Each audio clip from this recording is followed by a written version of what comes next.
IQ predicts how fast you'll master a video game.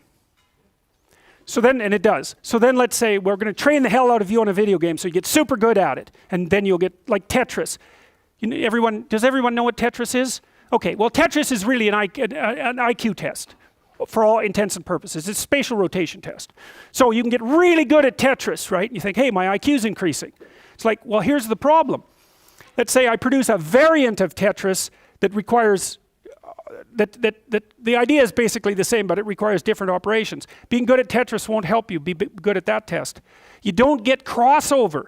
And people have been trying this for a long time. It's like, well, maybe you could practice a bunch of IQ tests and you'd get better. It's like, no, you get better on the IQ tests you practice, but you don't get better on IQ tests.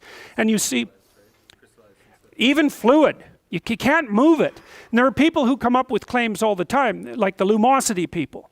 It's like, well, here's a bunch of complex. So then they thought, look, practice one test, that doesn't work to make you smarter. So then practice a whole bunch of tests, and then maybe what you'll learn across all the tests will make you smarter. No, it doesn't work. And it really sucks, because one of the things you'd hope is that once you had extracted out a central factor for intelligence, that you could get people to practice the micro skills that were associated with it, and it would boost IQ. It's like, it doesn't work. And you know, about every 5 years, someone comes out with a claim that says, hey, we've developed a new test, and if you just do this test, you'll get smarter. And then someone tests it out, and they usually use the Raven's progressive matrices as the marker, and they show, no, it's the same thing. Domain-specific knowledge doesn't generalize to other areas. So it's a hell of a thing. If you can figure out how to raise people's fluid IQ, you will be a billionaire. But you won't be able to do it because it looks like it's impossible. But you never know. You know, maybe someone will crack it at some point, but we certainly haven't yet. So, no transfer. No. There's no generalizability of a specific skill to IQ. So, you know, if you practice one thing and there's something that you're doing that's close to that, there's going to be some generalizability. It's kind of hard to define what close means, though.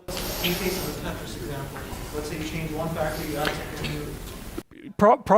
Well, it would depend on how big the factor you changed was, but the general rule of thumb is no transfer.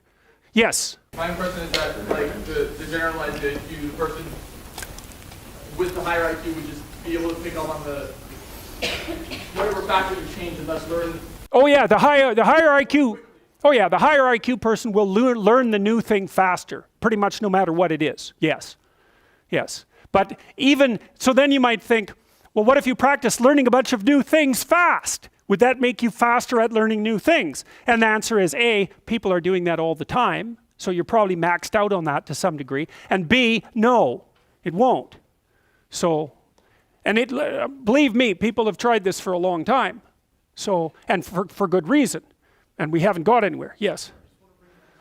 Yep. Some people who don't learn languages have a hard time learning languages. So that's an example of yeah, the language one is tougher because, like, if you say you learn 2 languages, can you pick up the third faster?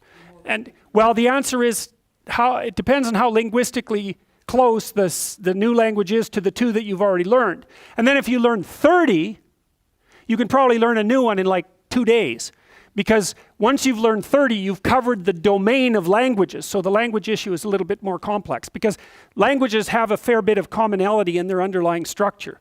So, but you don't learn one language faster after you've learned 3 because you've got smarter. You learn one language faster after you've learned 3 because you know more about languages. So, okay, we should stop.